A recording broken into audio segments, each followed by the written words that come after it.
site plan. In your packet, toward the back, will be a map of the Bay Tree University Corridor Overlay District. It has some orange on it.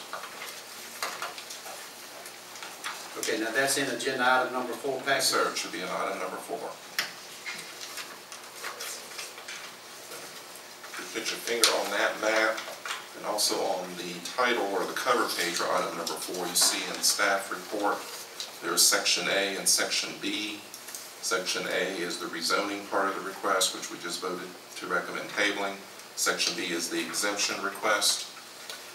And this is something that we have never heard before. In the city's development regulations, you are familiar with the different overlay districts that we have, the different parts of the community.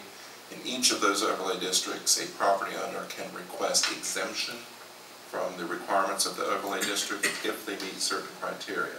Okay. In this case, the overlay district is Bay Tree University, which is Bay Tree Road, basically from Gornto Road to the campus. The criteria they have to meet is one of several. Let's see, those are actually in your staff report.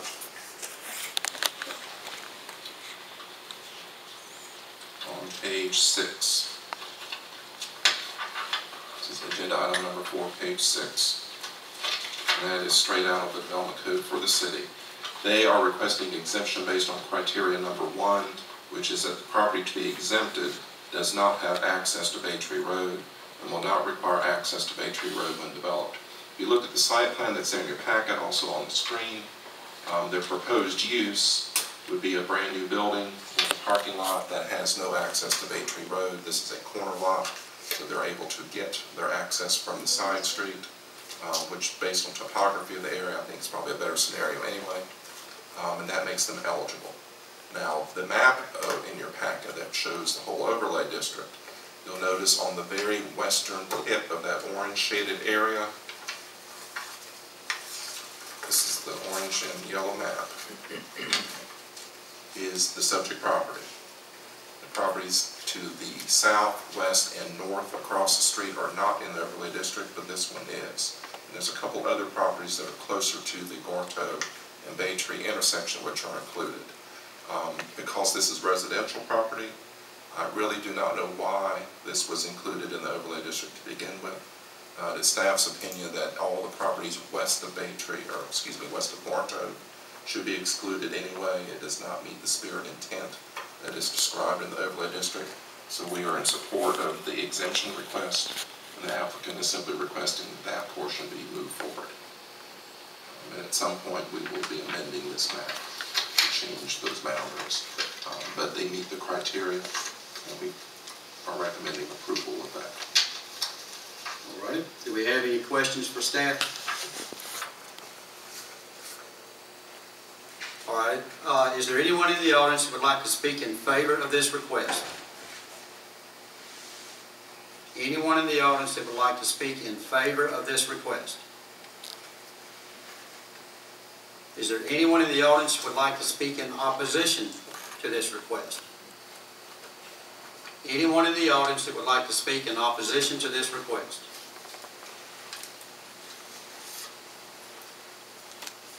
Hearing none, I will now close the public participation portion on this request. Discussion is now open amongst the commissioners. Mr. Page? I have a question from Mr. Martin. Since we tabled in Section A, the conditional use, would there be any reason to go ahead and not table this as well, or consider all this at one time? Or? You have that option. You had voted to table the rezoning and the conditional use, or to recommend tabling. That was not a requirement. It was simply, I think, honoring the applicant's request, which means if the City Council also tables it, then this will be at your January 30th meeting or on that agenda. The exemption request, since it is really its own item, we put it with the rezoning request packet simply because it made more sense that way. It can move forward regardless of a zoning change or a conditional use. An exemption from an overlay district is not tied to zoning. It is simply tied to a different map. But the purpose that the applicant had in requesting this be tabled on the conditional use, obviously they're wanting to reevaluate and come back at a later Correct. time with some new proposal or amended proposal or something. And my thinking is it something that we ought to just table the whole thing until they come back with their new request or amended request? And I discussed that with the applicant this afternoon. Currently, the property is used residentially. It is zoned RP, which allows residential uses of all sorts, also professional offices. They have a prospective buyer who is wanting to redevelop the property for a commercial use, hence the rezoning and hence the conditional use. But the property is still can be redeveloped under RP zoning. If they wanted to put a professional office there instead of the residential use, or maybe to expand the residential use, they would be subject to the Bay Tree University corridor overlay provisions. So even if the zoning does not go through and they end up withdrawing it and leaving it as RP, they still would like exemption from the overlay district in case something were to redevelop there under RP zone. I was just wondering if we tabled the whole thing just to see what their proposal would be, if that might be. That is certainly one of your options. But, you know, that's, I think the owner is going to change it regardless of what happens. Mr. Chairman, Yes, Mr. Chairman. to me, this rezoning request can come back, however, and probably will in a couple of months, and this would just eliminate this one part of it. You would have, instead of A and B, you'd have A, or you'd have B on, Correct. had been already approved.